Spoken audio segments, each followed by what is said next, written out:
She said, "It's just a dance, relax," while grinding on her ex at her sister's wedding. So I left before dessert. Now her ex blocked her, her family's embarrassed, and she's begging me to talk.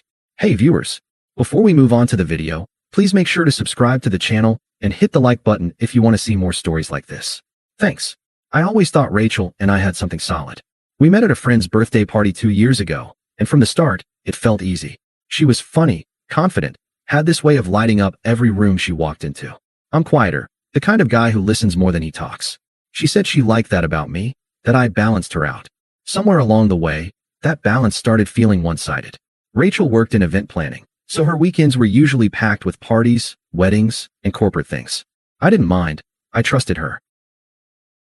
Whenever she'd text me that she was out late with clients or coworkers, I'd just tell her to have fun and be safe. I never wanted to be the insecure boyfriend. But after her ex, Dylan, started popping back into her orbit, I noticed the tone of things shifting. He was a high school boyfriend, someone she hadn't spoken to in years, at least that's what she told me. Then one night, out of nowhere, she said, "Guess who I ran into at the coffee shop? Dylan. He's actually not as bad as I remember." I didn't think much of it at first. People change. Old acquaintances reconnect. Fine. But then Dylan started showing up in her stories. Group photos, work mixers, totally random run-ins. The first time I mentioned it, she rolled her eyes and said, "You're reading too much into it. We're just friends." I dropped it. I didn't want to be the jealous boyfriend. Still, it was hard to ignore the shift. She became a little colder, less affectionate, more sarcastic. When I'd ask about her day, she'd sigh and say, "It was fine. You don't have to ask every single time." If I texted something sweet, she'd leave me on read and later say, "Sorry, I was busy." At first, I thought she was just stressed. Her sister's wedding was coming up, and she'd been helping plan every detail. I tried to be supportive, helping her sister and fiancé with last-minute errands, covering a few expenses when the catering went over budget. Rachel said it meant a lot that I helped her family. Her parents loved me too. They'd tell me I was the calm one Rachel needed. I think part of them knew she could be reckless sometimes. The week before the wedding, we were all having dinner at her parents' house when her sister mentioned Dylan was invited. Rachel just shrugged. "He's friends with the groom. It's not a big deal." Her mom shot her a look, but Rachel waved it off. "Ethan's not going to get weird about it. He's secure." I smiled politely, but inside, something twisted. I wasn't angry, just uneasy. There's a kind of tension that doesn't come from jealousy, but from feeling disrespected in small, quiet ways. I'd felt that growing for months. 2 nights before the wedding, Rachel texted me late. "Just a heads up, Dylan might be there with a date, so don't make things awkward." I stared at the message for a while.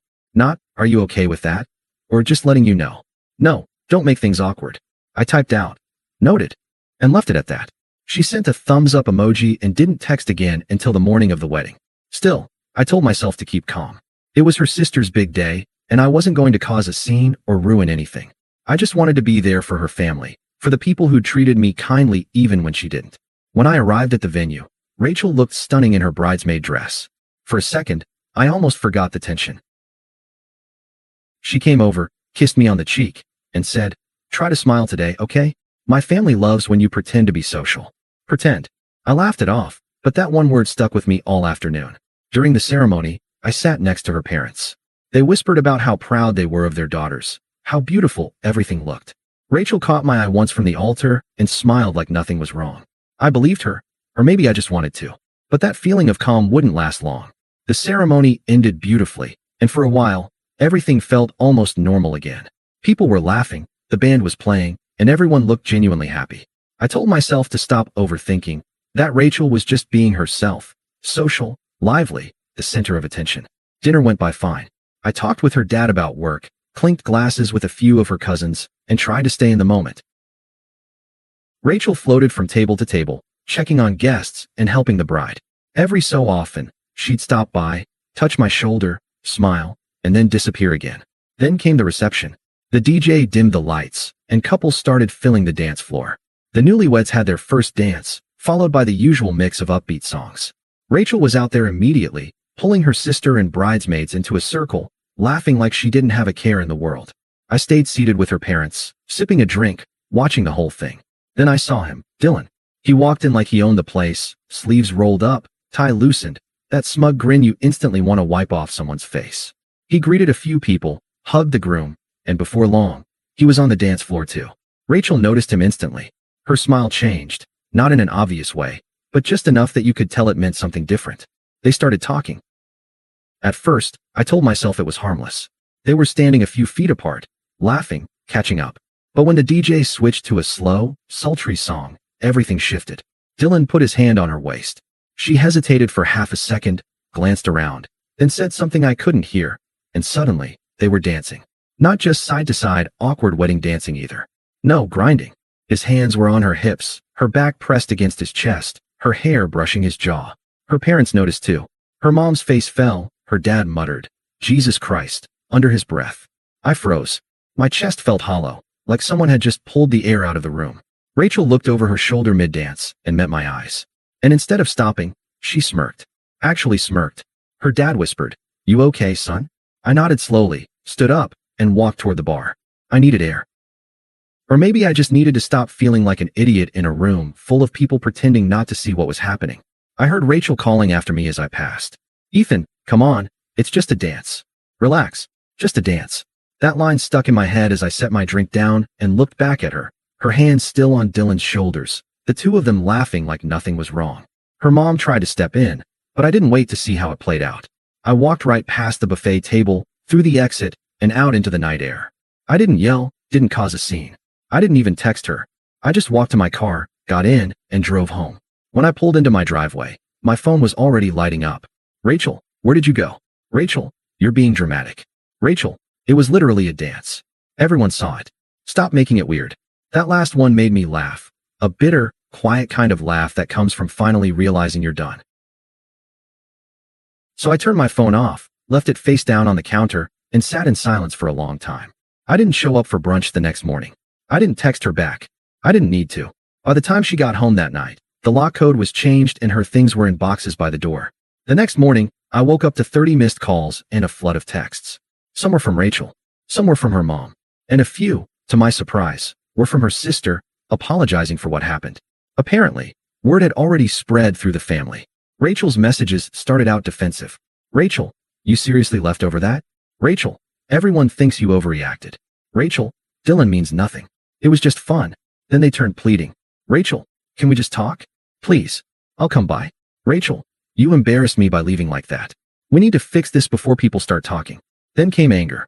"Rachel, wow, you're really gonna ghost me?" "Rachel, you're not innocent either. You've been cold for weeks." "Rachel, don't act like you're perfect." That one made me laugh again.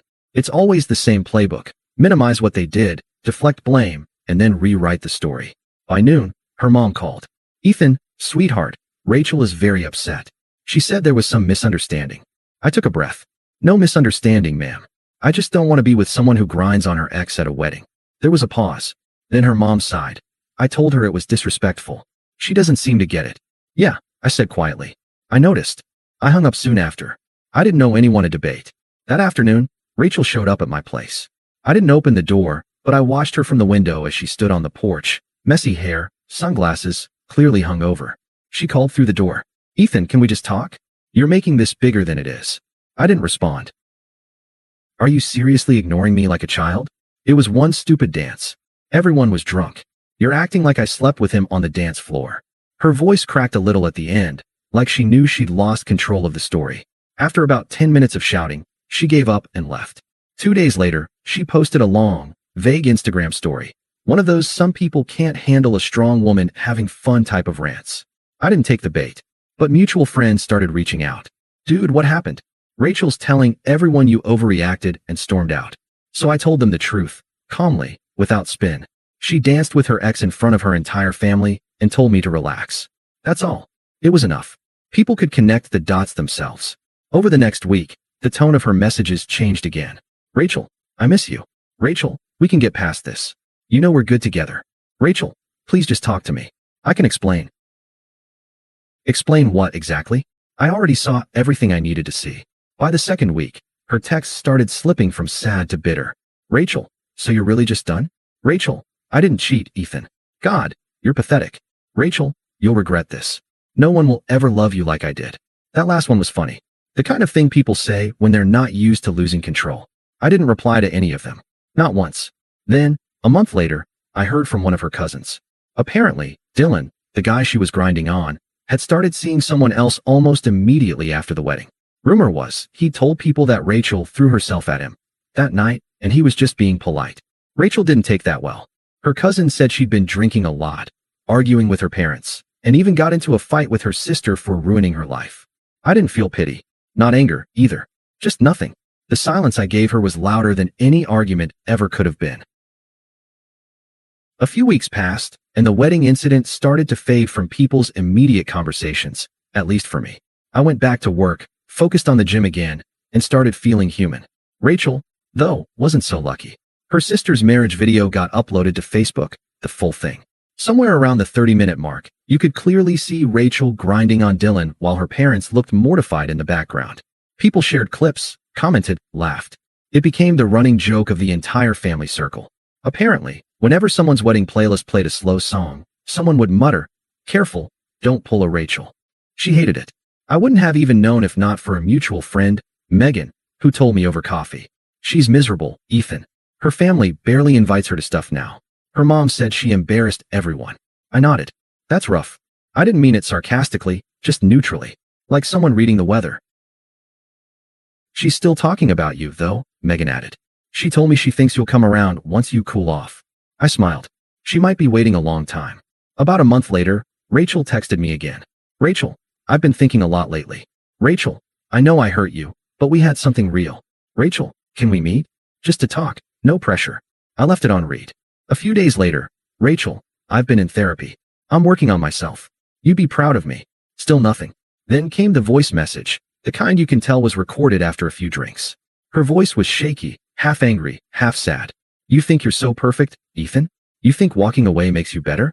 You loved me once. What? That means nothing to you now." I didn't reply to that either. The next day, she showed up at my workplace. I was standing by the front counter when I saw her through the glass door, sunglasses on, holding a coffee like she was trying to seem casual. I stepped outside before she could walk in. "Rachel," I said calmly, keeping my voice even. "You shouldn't be here." She frowned. "I just wanted to talk. We can't end like this. It's been months." "There's nothing left to end," I said simply. Her voice rose. "You can't seriously still be mad about that stupid dance." I gave a small, tired smile. "Mad? No. I just stopped caring." That one hit her. She blinked a few times like she didn't know how to process it. "I made a mistake, okay? I was drunk, and I didn't think. But you just disappeared, Ethan. You didn't even let me explain." "You did explain," I said. "You told me to relax." Her lips parted, like she was about to argue, but no sound came out. She just stared at me, jaw tight, then looked down. "Everyone hates me now," she muttered. "My mom barely talks to me. Dylan's with some girl from his gym. It's like I lost everything at once." I stayed silent. Finally, she looked up again, eyes glossy. "You used to love me." "Doesn't that mean anything?" I took a breath. It did. But love doesn't survive disrespect. And once that's gone, there's nothing left to fix. She stood there for a few seconds, waiting for me to soften, but I didn't. She let out a shaky laugh. "Wow. So that's it. You just don't care?" "Not anymore." She blinked rapidly, biting her lip like she was holding back tears. "You're cold, Ethan." "Maybe," I said. "Or maybe I just finally learned to match your temperature." She scoffed, shook her head, and walked away without another word. I watched her leave, not with satisfaction, not with anger, just a quiet sense of peace. That was the last time I saw her in person. 6 months later, I almost forgot Rachel existed.